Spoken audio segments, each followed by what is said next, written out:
Continuamos con nuestra ronda de entrevistas y en este caso tenemos en el set a dos invitados, no solo a uno. Dos invitados que de algún modo personifican un tándem indisociable, el tándem paisajismo-arquitectura. Ellos son Gustavo Marina, paisajista, buenos días. Hola, Gustavo, buenos días, ¿qué tal? Encantado. Y Ramón Esteve, arquitecto. Bienvenido, Ramón. Hola. Bien, empezamos por ti, Ramón, porque es la primera vez que tú estás en Iberflora, pero sí hay aquí una retrospectiva tuya que es muy interesante, que de hecho os animamos a todos a que os acerquéis para visitarla. Háblanos un poquito de esta retrospectiva. Pues la Feria Habitat me brindó la oportunidad de hacer una retrospectiva en vida, que es una cosa un poco de los 25 años de diseñador industrial. Pues soy arquitecto y también vinculado a la arquitectura, también he desarrollado todo el tema de mobiliario, iluminación. Entonces se hizo una exposición y la verdad es que surgió de forma espontánea el hecho de mantener el pabellón, ya que la feria había hecho esta inversión, ¿no? Y como sabíamos que venía después esta feria, y Gustavo y yo colaboramos continuamente, pues la verdad es que fue una buena oportunidad para otra vez hacer una colaboración de arquitectura y paisajismo, ¿no? Claro. Se hizo esta intervención dentro de un espacio diseñado por mí, el diseño de un jardín diseñado por Gustavo. La verdad es que estoy muy contento del resultado.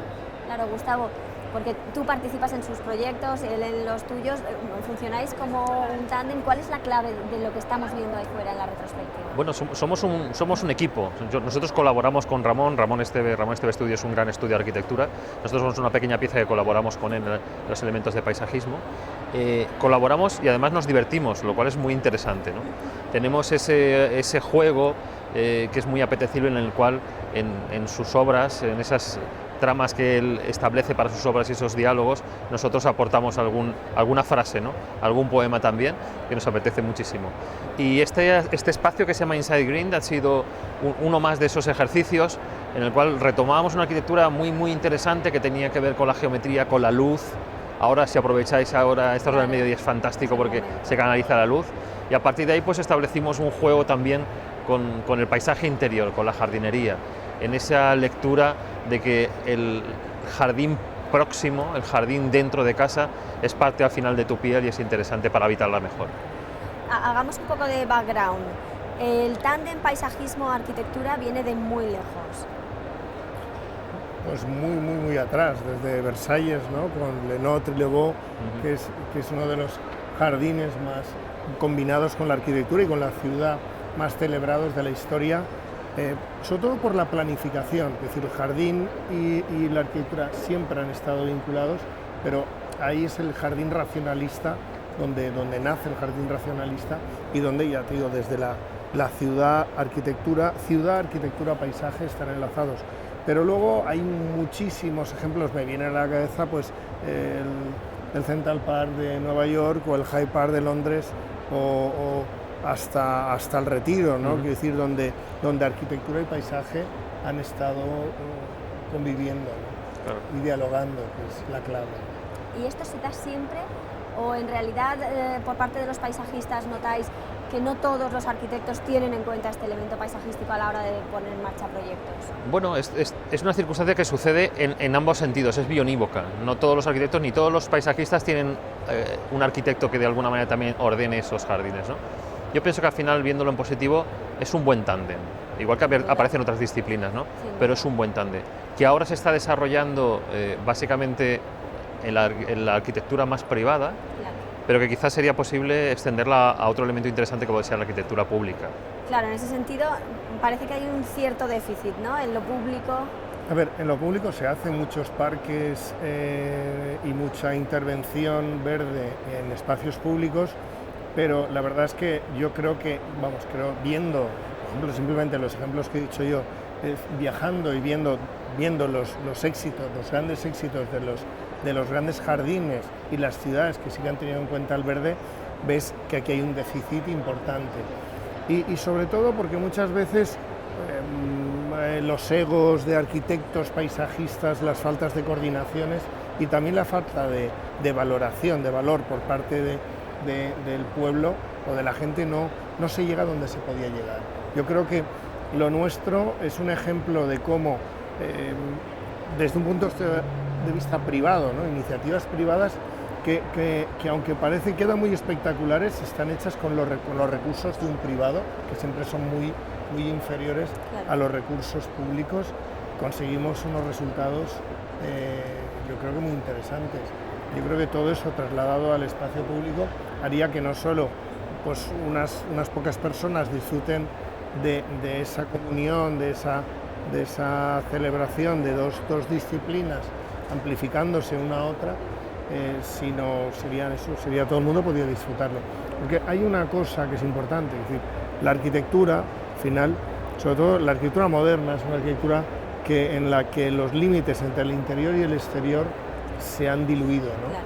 Entonces el exterior es tan importante como el interior, y sobre todo porque, por ejemplo, en mi caso, yo siempre hago como, cada hueco es como si fuera una foto hacia el paisaje, claro, esa foto, esa captura, si tiene valor, claro, es fundamental. Entonces, claro, cuando nos encontramos, como con toda la gente con la que he podido colaborar, pero esta con Gustavo ha sido una colaboración importante, nos encontramos, lo que hicimos fue, pues yo lo comparo con las jam sessions, que tienes una melodía y cada instrumento juega con ella. Y cuando digo juego, es que el juego tiene reglas. Se establecen unas reglas y ahí, pues Gustavo, con su creatividad, lleva todo este juego que ha nacido desde la arquitectura, lo lleva a su mundo, al mundo del paisaje, y lo amplifica. Esto en el espacio urbano pues sería maravilloso trasladarlo a la ciudad. Sería Ojalá básico, nos salgan oportunidades y las buscaremos. Claro, porque Gustavo, ¿qué aporta el paisajismo a un proyecto arquitectónico? Implica mucho más allá que estética, ¿no? Bueno, además de la estética, yo creo que aporta una cuestión de habitabilidad y de confortabilidad muy interesante. Desde un punto de vista casi animalístico, tú te encuentras bien en un entorno que está de alguna manera naturalizado, ¿no? Entonces, eso por una parte. Luego, esa envolvente necesaria, en muchas de las obras que se ejecutan, es necesario envolver la arquitectura, pues para dotarla de un sentido propio y de una identidad propia. Y a veces es el contrario, a veces hace falta incluir elementos exteriores dentro de esa propia arquitectura, con lo cual esas ventanas bien orientadas, esos elementos positivos o ese cierre realmente es importante. Claro. Ramón, tú hablabas de poner en valor por parte de la sociedad este tándem a la hora de potenciarlo en los espacios públicos. ¿La sociedad de verdad entiende este tándem o se queda Mira, un poco al margen? La sociedad entiende dos cosas. Habéis dicho dos palabras que parece que hayan pasado así por encima sin tener importancia, que es belleza y naturaleza. Entonces, la belleza y la naturaleza son fundamentales. La naturaleza porque al final somos seres vivos, y la belleza porque es intrínseca a la felicidad y a la existencia del ser humano. Vivimos buscando belleza. No sé si puede ser una trivialidad, pero es así. Entonces, si tú estás en un entorno armónico, un entorno bello, tú vas a sentirte mucho mejor. Si además es un entorno natural, cuidado y con todas las ventajas y todas las aportaciones que puede tener la naturaleza, que además es la tendencia a la que tenemos. El hombre es el ser obviamente más artificial que hay. No sé, no hay ningún otro, hay muchas cosas, bueno, la mayoría de las cosas que son intrínsecas a la artificialidad del hombre, pero sin embargo se desarrolla en un entorno natural y la tendencia es a ir es hacia ello, ¿no? Con lo cual conjugar estas dos cosas es claro. De algún modo, un privilegio. En un momento en el que la preocupación por la sostenibilidad es no solo real, sino absolutamente imprescindible, el paisajismo juega un papel importantísimo, ¿no? Sí. A la hora de conseguir proyectos que sean sostenibles. A ver, por ejemplo, las ciudades siempre han tenido un déficit de espacio verde. Entonces, que el espacio verde además no sea un relleno, sino que sea algo estudiado y estructurado. Es que, por ejemplo, en la misma charla hemos hablado de soluciones, por ejemplo, de Gustavo, como las cubiertas vegetales. La cubierta vegetal, cuando aparece, es algo que viene de Norte Europa, donde llueve y funciona de forma natural. Gustavo, ahora le doy la palabra y lo contará él, ha ideado una cubierta vegetal con 25 especies autóctonas que prácticamente no necesita agua y no necesita ser cortada. Entonces, Eso es un ejemplo de sostenibilidad y de recuperación de áreas, de metros cuadrados verdes. El otro día oí, por ejemplo, que en Hong Kong han sacado una normativa que dice que por cada metro de espacio habitable que se construya, tiene que haber un espacio verde equivalente. Entonces significa, están haciendo torres donde hay los mismos metros de espacio vertical verde que de espacio construido horizontal. O sea, esa conciencia sobre el espacio verde está siendo internacional. Y yo creo que aquí, estamos a tiempo. Yo creo que cuando la gente se llena menciona la sostenibilidad yo creo que no es una pose, sino es una necesidad ineludible. Pero tiene un montón de vertientes y hay un montón de entornos a donde actuar. La ciudad, obviamente, que es el espacio común compartido, es la más importante. Y yo creo que a todas luces tiene un déficit verde, y sobre todo un verde estructurado, fundamental. Sí, efectivamente. Esa necesidad de espacio verde, pero espacio verde con varios componentes. La primera, de un mantenimiento adecuado, sanitario en cuanto a la polución y en cuanto a una sanidad también mental, ¿no? Esa psicología ambiental. Hay bastantes psicólogos ambientales que ya perciben esa mejoría o esa no enfermedad por tener un espacio verde alrededor. Y también esa parte que tiene que ver con ese uso intenso de las especies que funcionan bien, pero sin renunciar a la calidad y a la belleza. Claro. El trasladar una arquitectura, un buen tándem de arquitectura, paisajismo, a un espacio urbano, que nos lo apropiemos porque tiene belleza, porque tiene calidad y porque tiene ese gusto interior nuestro, que yo creo que es realmente importante. Claro. En este momento, ¿en qué situación se encontraría nuestro país respecto a los países del entorno? Pues, a ver, yo creo que tenemos un clima que es diferente al resto de nuestro, quitando los países que estamos en la latitud sur. Obviamente tenemos un clima, el clima mediterráneo. El problema es que muchas veces lo que ha pasado, que ahora mismo cada vez pasa menos, porque obviamente hay gente estudiosa y preparada y ha cambiado mucho la filosofía, se ha buscado especies que tienen que ver con nuestra climatología. El rediseñar desde las referencias que tenemos tradicionales, el jardín mediterráneo, desde un punto de vista sostenible hasta al extremo. Los jardines mediterráneos son maravillosos. Yo creo que hay que irse a Italia o hay que irse simplemente a España también. Puedes ir a la Alhambra, me viene a la cabeza, ¿no? Los jardines tradicionales son maravillosos. El mismo río nuestro, el cauce del Turia, es un ejemplo magnífico de intervención urbana. Pero es verdad que la ciudad le cabe mucho más verde.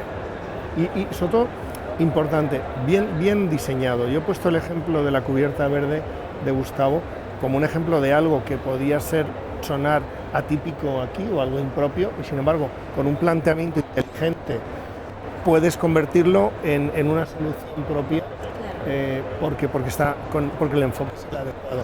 Yo creo que cabe mucho más verde, y el verde bien diseñado, por eso yo soy arquitecto y estamos hablando bien diseñado.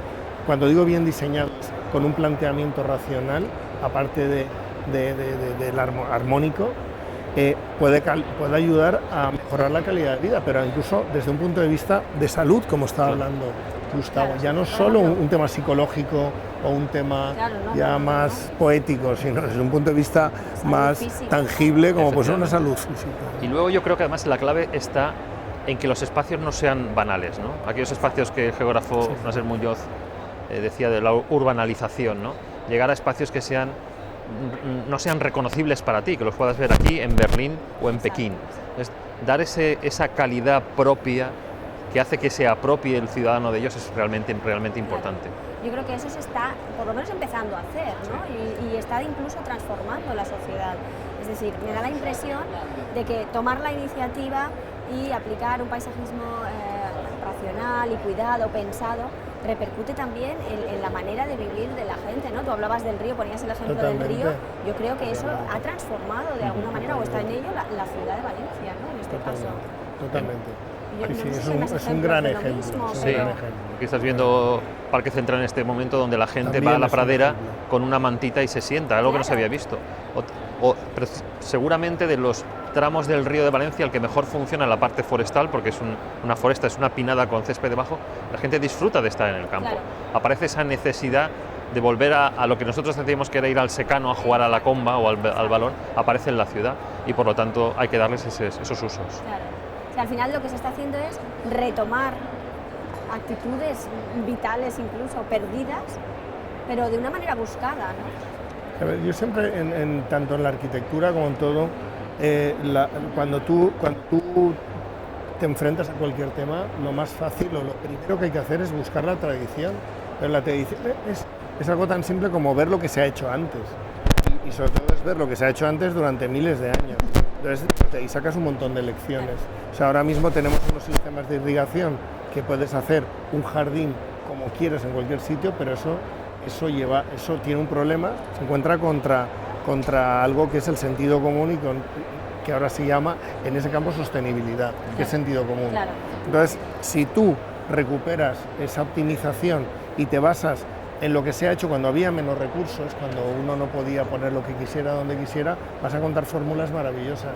Pero es que además cada jardín tiene sus ventajas. Una de las ventajas de los jardines nuestros propios, por ejemplo, son los aromas.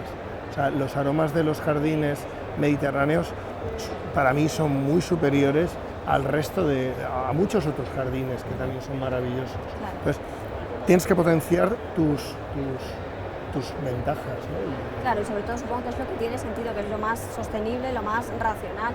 Hablaba Ramón de tu cubierta vegetal. Es absolutamente... Sí, es una revisión de una cubierta vegetal, como decía, que normalmente se ha plantado simplemente un césped o unos mesen, unos sedum, que es algo bastante anodino, por otra parte. En este caso es una revisión mediterránea, donde en ese mismo sustrato pequeño plantamos una colección de plantas autóctonas que además se van regenerando, van floreciendo y se van regenerando. Con lo cual es hacer un trozo de piel de pradera floral encima de un tejado. Y de repente aquello que podía ser unas gravas o podía ser simplemente un verde, aparece con las flores. Y te das cuenta de que lo más interesante es que el vecino agradece ver cómo va evolucionando la flor. Claro. ¿Y eso está teniendo una buena acogida? Sí, las que hemos realizado hasta ahora, la verdad es que están fantásticas y funcionan muy bien. Pero volviendo otra vez a eso, por ejemplo, cuando hablamos del espacio público, para no dejarlo ahí, Hong Kong está exigiendo eso. Claro. Entonces, eso sería recuperar espacio de hormigón a verde. O sea, yo creo que la ciudad tiene que dejar de tener menos asfalto, menos hormigón, menos piedra y tener más metros cuadrados de verde. Claro. La pregunta clave es, ¿dónde, o sea, revisar con ahínco dónde hay espacios que podamos poner verde con calidad? Que seguro que los hay. Seguro que sí. Os emplazo a que busquéis la respuesta y consigáis que las administraciones públicas se pongan a la tarea. Bueno, ¿qué tal Iberflora para acabar? Muy bien, fantástico. Yo no había estado, la verdad me ha sorprendido de la propuesta, primero la envergadura y luego la calidad de la propuesta. Sí, sí. Gustavo, tú eres un clásico. Yo estoy encantado, estamos hablando de cifras de más de 12.000 visitantes. Agradecer a Miguel Vizquer y a Óscar Calabuch, como director y presidente de Iberflora, esta oportunidad que nos da de estar aquí. Y la verdad es que estamos encantados porque el nivel de este año es impresionante. Pues muchísimas gracias a los dos por estar aquí con nosotros. Continuamos, os dejamos con